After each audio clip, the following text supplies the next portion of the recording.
सुप्रभात मम्मी जी, क्या बन रहा है? खुशबू तो बहुत अच्छी आ रही है। तुम्हारी पसंद का पोहा बना रही हूँ। तुम्हें तो याद ही होगा, शादी से पहले तुमने कितनी तारीफ की थी मेरे पोहे की।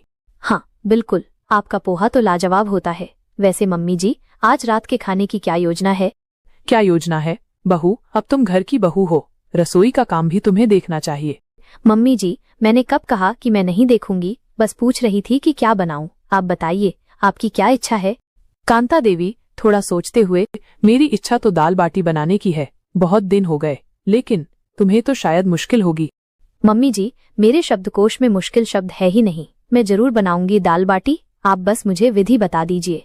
जैसी तुम्हारी इच्छा। लेकिन बहू, ये कोई वकालत का केस नहीं है जिसमें तुम बहस करके जीत जाओगी। खाना बनाना तो अनुभव से आता है। और अनुभव गलतियों से आता है मम्मी जी। चिंता मत कीजिए, मैं पूरी कोशिश करूंगी कि खाना स्वादिष्ट बने। अगर कोई कमी रही तो आप मुझे कानूनी सलाह दे सकती हैं। कांता देवी हल्की सी मुस्कुराती हैं। रमेश चंद, क्या बात है, सुबह सुबह रसोई में इतनी मीठी बातें? मीठी बातें कहाँ, ये तो अपनी मर्जी चला रही है। कह रही है कि आज रात दाल बाटी बनाएगी। रमेश चंद अंजलि की ओर देखकर, बहुत अच्छी बात है बहू, मुझे तो बहुत पसंद है दाल बाटी। धन्यवाद पापा जी, मैं अपनी पूरी कोशिश करूंगी कि आपको पसंद आए। शाम का समय, अंजलि रसोई में दाल बाटी बनाने में जुटी हुई है। रसोई से अजीब अजीब आवाजें आ रही हैं। कांता देवी दरवाजे पर खड़ी होकर सब देख रही हैं। कांता देवी मन ही मन, हे भगवान, ये क्या कर रही है? कहीं रसोई को ही ना तहस नहस कर दे। अंजलि आटे को जोर जोर से गूंथ रही है, जैसे किसी मुवक्किल से जिरह कर रही हो। अंजलि खुद से नहीं, ये इतना ढीला कैसे हो गया? थोड़ा और आटा मिलाना पड़ेगा। ये आटा भी आजकल के कानूनों की तरह है, आसानी से समझ में ही नहीं आता। वो और आटा मिलाती है और फिर गूंथना शुरू करती है। इस बार आटा बहुत सख्त हो जाता है। अंजलि, अरे अब ये इतना सख्त क्यों हो गया? जैसे कोई जज अपना फैसला सुना दे जिसे बदला नहीं जा सकता। थोड़ा पानी मिलाना पड़ेगा। पानी डालते ही आटा फिर से गीला हो जाता है। अंजलि परेशान होकर, ये क्या हो रहा है? कभी नरम कभी सख्त, ये तो किसी जटिल कानूनी मामले से भी ज्यादा उलझा हुआ है। कांता देवी अब अंदर आती हैं। कांता देवी, बहू क्या चल रहा है यहाँ? इतनी आवाजें क्यों आ रही हैं?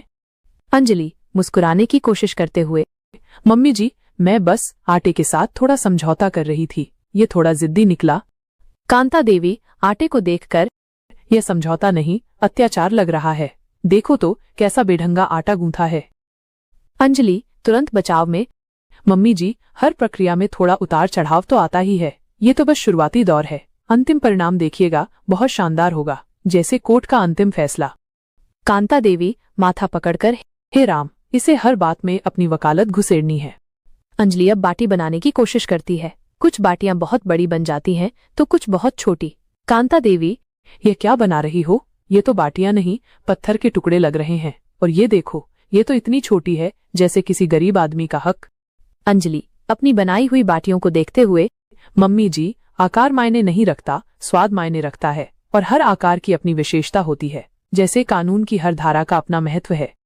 कांता देवी गुस्से से, बस करो बहू, अब ये वकालत रसोई में मत चलाओ। मुझे दिखाओ कैसे बनाते हैं बाटी।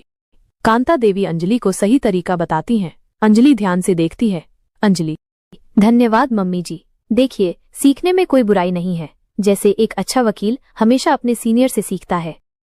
रात का खाना परोसा जा चुका है। टेबल पर दाल, अजीब आकार की बाटियां और कुछ और व्यंजन रखे हैं। रमेश चंद और राहुल भी आ चुके हैं। राहुल खाने को देखकर धीरे से, यह क्या है? अंजलि उत्साह से, यह वकील बहू का स्पेशल दाल बाटी। मैंने अपनी पूरी मेहनत और लगन से बनाया है। मेहनत तो दिख रही है बहू। रमेश चंद एक बाटी उठाकर, वाह, देखने में तो अनोखी लग रही हैं। हर बाटी का अपना अलग व्यक्तित्व है। बिल्कुल पापा जी, जैसे हर व्यक्ति की अपनी पहचान होती है, वैसे ही हर बाटी का अपना आकार है। ये बड़ी बाटी उन लोगों के लिए है जो ज्यादा भूख रखते हैं, और ये छोटी बाटी। कांता देवी बीच में टोकते हुए, और ये टेढ़ी मेढ़ी बाटी किसकी वकालत कर रही है? मम्मी जी, यह आजाद बाटी है। ये किसी नियम और आकार में बंधना नहीं चाहती। यह अपनी मर्जी की मालिक है, जैसे एक स्वतंत्र नागरिक। राहुल एक बाटी तोड़कर, चलो देखते हैं इसका स्वाद कैसा है। राहुल एक टुकड़ा खाता है और उसका चेहरा थोड़ा अजीब हो जाता है। बहुत अलग स्वाद है। उम्मीद से अलग? अच्छा, अलग या बुरा अलग? जैसे किसी नए कानून पर राय बंटी होती है। थोड़ा दोनों तरह का, इसमें कुछ नयापन है। कांता देवी एक बाटी खाकर नयापन तो है, आटा थोड़ा कच्चा रह गया है और नमक, शायद तुम नमक डालना भूल गई। ओहो, शायद हाँ। असल में मैं सोच रही थी कि नमक की मात्रा कितनी रखनी है। यह एक जटिल कानूनी प्रश्न की तरह लग रहा था। ज्यादा हुआ तो हाई ब्लड प्रेशर का खतरा, कम हुआ तो स्वाद नहीं आएगा। इसलिए मैंने सोचा क्यों न इसे तटस्थ ही रखा जाए। रमेश चंद दाल पीते हुए, दाल तो बहुत स्वादिष्ट बनी है बहू, इसमें क्या डाला है? धन्यवाद पापा जी। दाल में मैंने अपनी विशेष सामग्री डाली है, थोड़ा प्यार और थोड़ी सावधानी, जैसे किसी केस की पैरवी करते समय।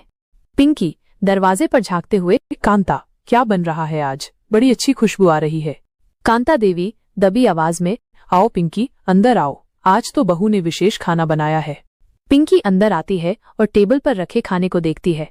पिंकी, अरे वाह अंजलि, तुमने बनाया है ये सब, बहुत सुंदर लग रहा है, ये तो बिल्कुल कलाकृति लग रही है। अंजलि खुशी से, धन्यवाद पिंकी आंटी, ये तो बस मेरी छोटी सी कोशिश है। पिंकी एक बाटी खाकर, स्वाद भी विशेष है, थोड़ा अलग है। अलग नहीं पिंकी, कानूनी स्वाद है, हर चीज में बहस और तर्क। अंजलि हंसते हुए, मम्मी जी आप भी ना, मैं तो बस हर काम को अपने तरीके से करने की कोशिश कर रही थी।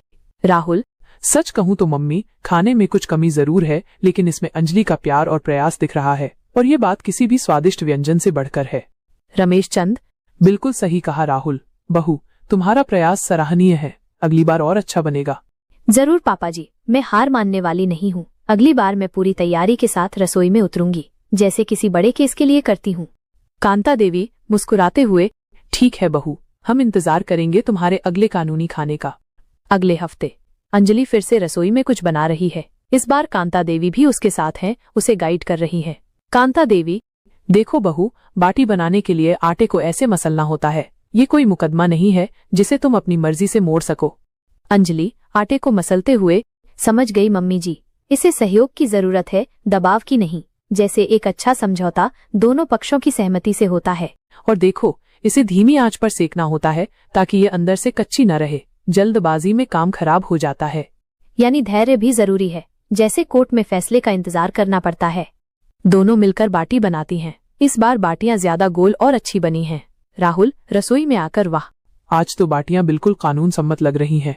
अंजलि मुस्कुराते हुए, यह मम्मी जी की वरिष्ठ सलाह का नतीजा है। कांता देवी हल्की मुस्कान के साथ, बहू भी जल्दी सीख रही है, आखिर वकील जो ठहरी हर चीज को जल्दी समझ लेती है। सब साथ में बैठकर खाना खाते हैं। इस बार दाल बाटी का स्वाद बहुत अच्छा है। रमेश चंद, बहुत बढ़िया, आज का खाना तो कमाल का बना है बहू। धन्यवाद पापा जी, मम्मी जी ने बहुत मदद की। हाँ, बहू ने भी मेहनत की, आखिर वकील बहू का खाना भी तो मजबूत होना चाहिए। अंजलि कांता देवी की ओर देखकर प्यार से, बिल्कुल मम्मी जी, और इसमें सबसे ज्यादा स्वाद आपकी ममता का है। सब हंसते हैं। अंजलि और कांता देवी के बीच का रिश्ता अब पहले से ज्यादा मधुर हो गया है।